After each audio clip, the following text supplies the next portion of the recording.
self-esteem does not come from what people say about you. Self-esteem comes from what you experience about yourself. See, someone can tell you your whole life you're a piece of crap, and there's part of you go, you're full of it, I'm gonna show you. Lots of people have done that. They never bought it. Or someone tell you you're beautiful your whole life, you go, I'm not really beautiful. So what people tell you doesn't matter at all. It's what you stack. It's what you assemble. It's what you create. It's the habit of what you put in your head. I think the more you find unconditional love for others, the easier it is to find in yourself. And I think the focus is serving and loving, and that's what will get you to the point where you start doing it. But if you want to speed it up, stack all the good you've done, you'll feel great about yourself. Early in my life, I developed this belief that life is calling not to give me something, life is calling for me to deliver things, for me to bring something to life. And I felt the joy that came from not getting but giving, and I got hooked on that core pattern, and then the pattern of learning so I'd have something to give. There's no pride that comes from blame.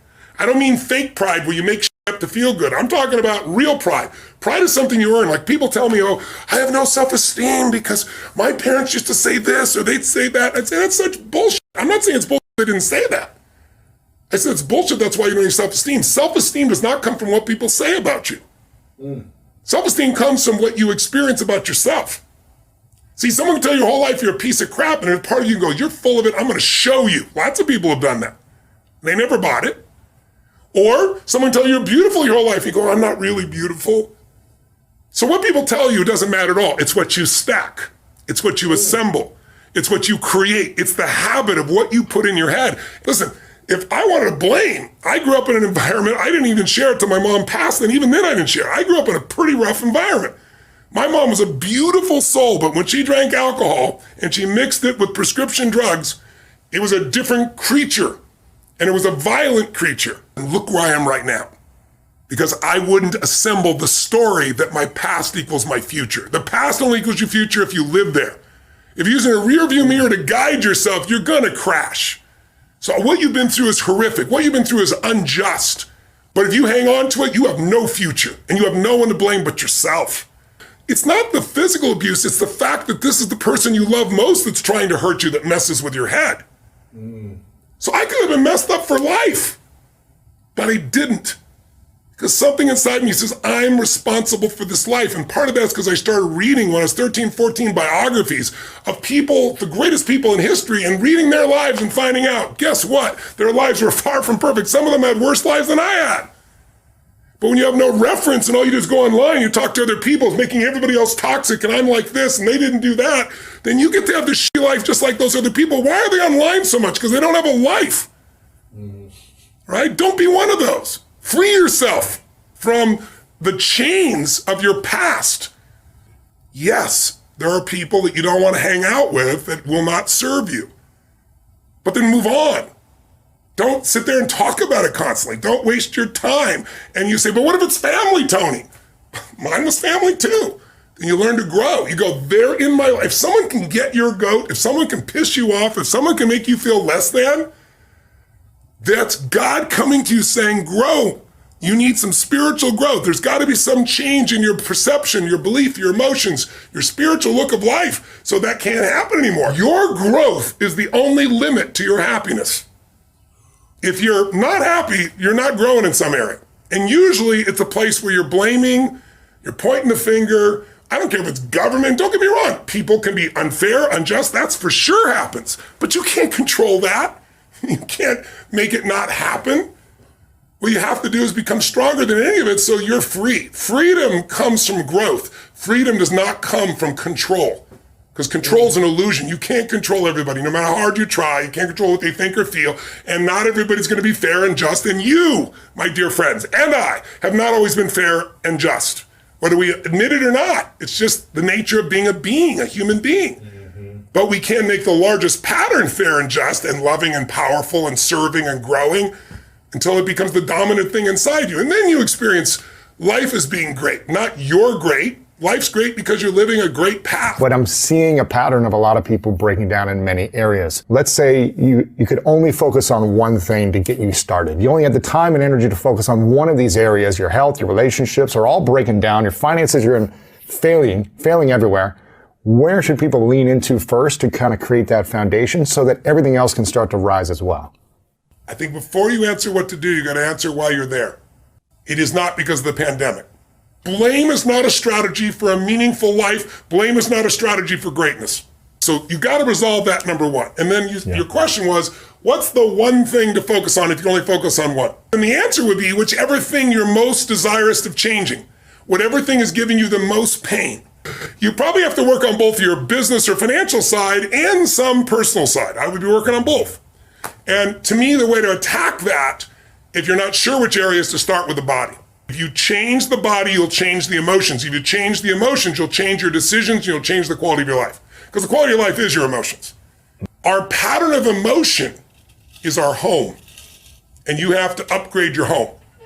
You have to train it. And one way to train it is the emotion comes from the way you move, the way you breathe, the way you speak. So there's certain things you got to do physically so you're strong enough to remember the truth. Because remember, fear is physical.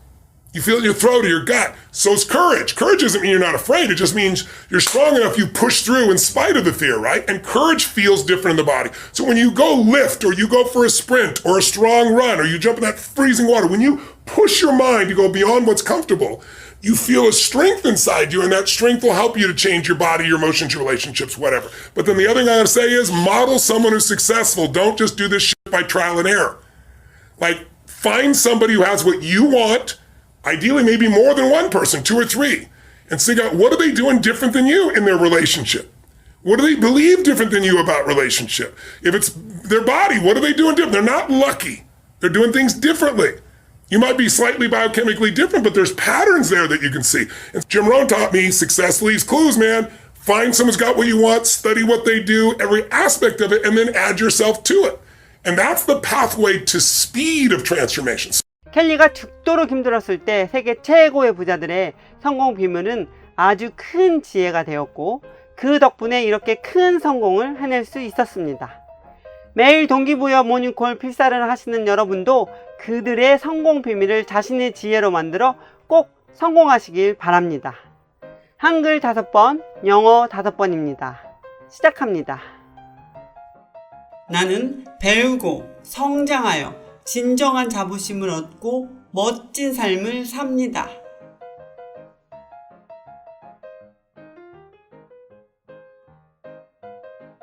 I learn and grow to earn real pride and live a great life.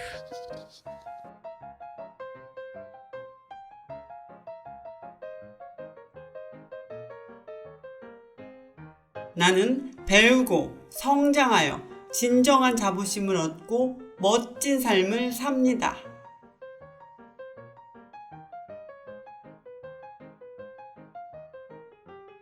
I learn and grow to earn real pride and live a great life.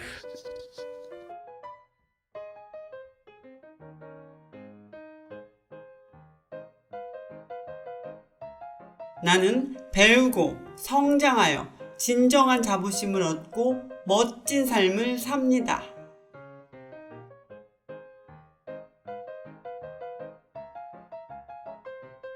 I learn and grow to earn real pride and live a great life.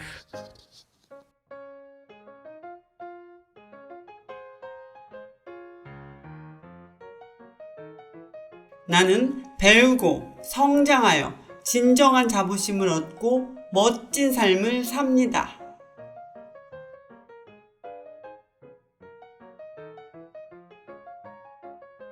I learn and grow to earn real pride and live a great life.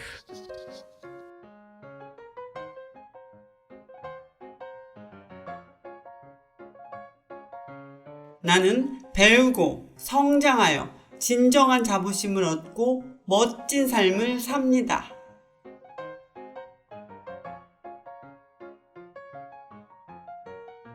I learn and grow to earn real pride and live a great life.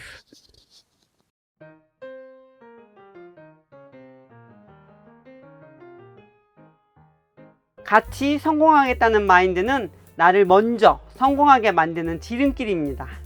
주변에 성공한 사람이 많을수록 나의 성공률은 높아집니다. 주변 사람들의 성공을 돕는 것은 곧 나의 성공이 됩니다. 주변 사람들과 이 성공 비밀을 공유하세요. 켈리가 당신에게 이 성공 비밀을 공유하는 것도 성공을 유지하는 비결 중에 하나입니다. 함께 가면 멀리 갑니다. 지금 당장 함께할 사람을 초대해주세요. 좋아요, 구독, 알림 설정은 이 모닝콜을 함께 제작하는 20명이 넘는 재능 기부자들과 켈리에게 큰 힘을 줍니다. 사랑합니다.